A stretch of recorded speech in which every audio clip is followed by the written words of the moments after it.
What's good, you lot? It's Mikey FX here, bro. Alright, so I know you've watched like 1,000 of these tutorials, but trust me, I'm gonna make this like clean and clear. Alright, without further ado, let's get into it.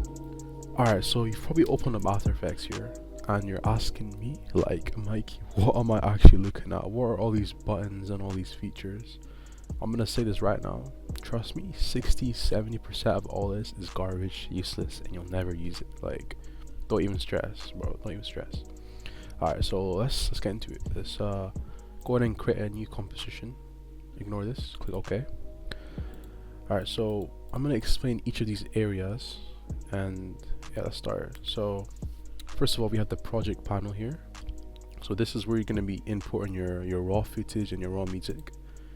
Here we have the composition and the timeline. This is where we're going to be putting stuff from here, boom, putting it here, and then we're going to use this right here. We're going to be adding effects, and then we're going to export it. It's actually that simple. So yeah, let's get into it. Okay, so let's go ahead and import a file here. Let's go to File, Import, File, or we can do Control I. So I'm gonna go ahead and import this logo right here. So like I said earlier, simply take this from the project panel and drop it into my composition. Done. So now it's here. Alright, so I'm gonna teach you the basic of the basics, like raw, like After Effects skill. So we have this something called transform properties, and basically it's just like these 5 things right here. Ignore this anchor point for now, don't worry about it. You just focus on these 4 things right here: position, scale, rotation, and opacity. So position, obviously, is the position. Left, like up, down. If you want to move this left, you move it left, etc. We've got the scale, which is how big it is. So obviously scale it down, scale it up. Rotation, obviously self-explanatory. Rotate left, rotate right, and rotate left. I mean, my bad. And then opacity is basically like is visibility. So you drag it down, see it less, drag it up, see it more. Simple.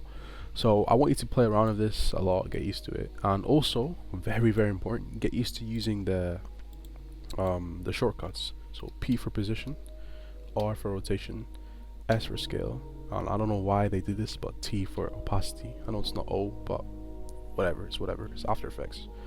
So yeah, basically just get used to that, and I'm gonna show you how to use keyframes, which is very important, in a sec. Okay, so keyframes. So what is a keyframe? So keyframe is basically like telling After Effects, I want this to be here, and then like 3 seconds later I want it to move here. So over 3 seconds it's gonna transition like smoothly from here to here. Done. That's what keyframe is. So to put this into like practice, I'm gonna do like a scale up type of animation. So first of all, I'm gonna drag the scale, put it to like very small, 0. Anyways, you put it 0, and I'm gonna set a keyframe by clicking this time watch stop thing, and then I'm gonna move 3 seconds in, and then scale up. And as you can see, watch it back, scales up. That's simple. Got a light, nice little thing. Obviously this looks really basic, and like because we didn't add any like motion and velocity to it, which I'm gonna explain in a second. But yeah, everything can basically be a keyframe. Like I can change the position of it as well. I can move it like here, so it moves from there to here and scales up at the same time. I can do like opacity as well, so I can make it 0, go later on make it 100. So it moves here, scales up, and becomes more visible. Just play around with this, you know, mess about with all of this, rotation, whatever. And then I'm gonna show you something that's very crucial in the next in a second, which is speed time graph, which is like what makes everything smooth. So yeah, cool. Okay, so speed time graphs. So what is a speed time graph? I think it's better to show you than to explain it, because I don't want to get really technical. So I'm gonna go ahead and delete this layer, and I'm gonna show you the text layer. So go ahead and click this right here, this T, and then write anything you want to write. I'm gonna write what's good. I'm gonna go ahead and click this thing back, and I'm gonna scale it down because it's quite big. Alright, so Well, by the way, this is like to zoom in to the timeline, but zoom out. Okay, so I'm gonna create a keyframe right here, position. I'm gonna zoom out with my scroll wheel. And I'm gonna go ahead and place it here, and 3 seconds in, move it up. So, like I said earlier, play it back 3 seconds, it moves up really slow and constant, which is what I don't like. So I'm gonna change this and make it look smooth and cool by using a speed time graph. So the first step is select your keyframe and click F9, or you can right click on your keyframe, keyframe assistant, easy in. Trust me, use F9, get used to it. It's just way better and quicker. So yeah, alright, so I'm gonna select these keyframes now. Actually no, before I do, I'm gonna show you the difference already. Instead of smooth, it looks like it's a bit better. It's a bit better. You can see it's probably better to make it smaller. It's a bit better, but we can make it even better. So let's go ahead and select our keyframes and open this. You probably don't see this. You probably see this. So go ahead on to the right of the eye. There should be a thingy. Click it and then click Edit Speed Graph. So let's use this scroll. If it's like really small, use this scroll and scroll, like zoom into it. So you should see this right now. So you can see that at the start it's slow, and then it speeds up, and then it goes slow again. So we can obviously change this and make it, for example, like really fast in the middle.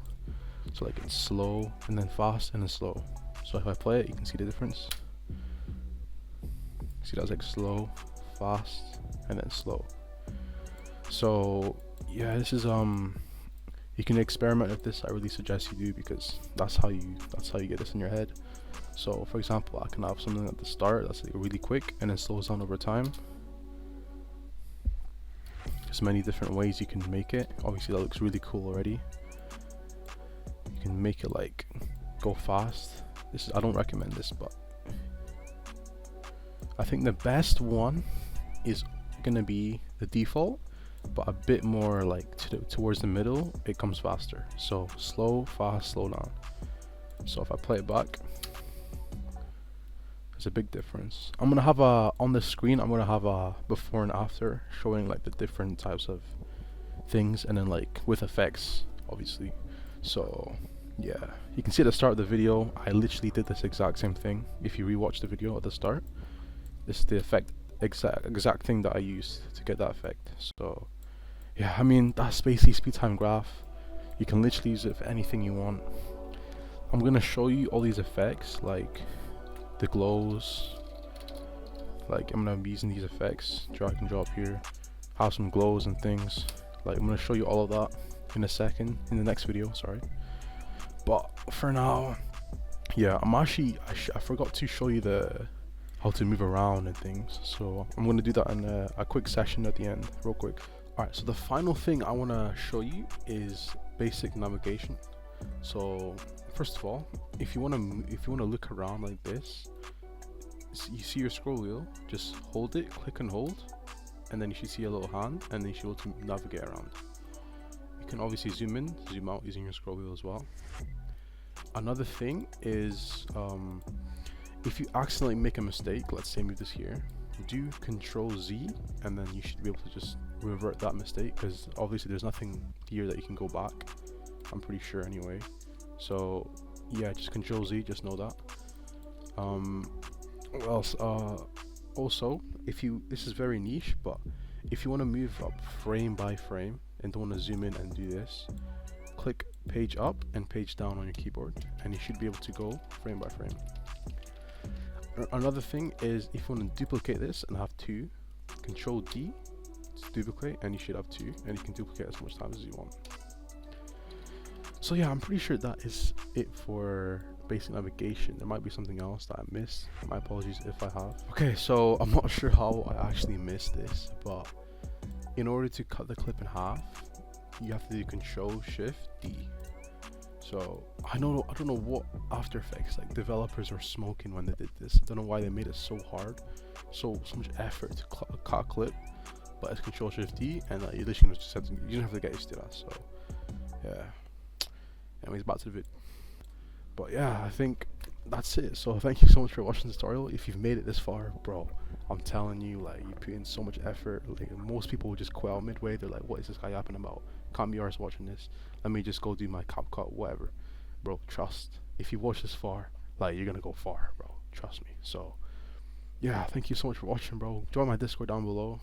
Give me suggestions and tutorials, and yeah, peace.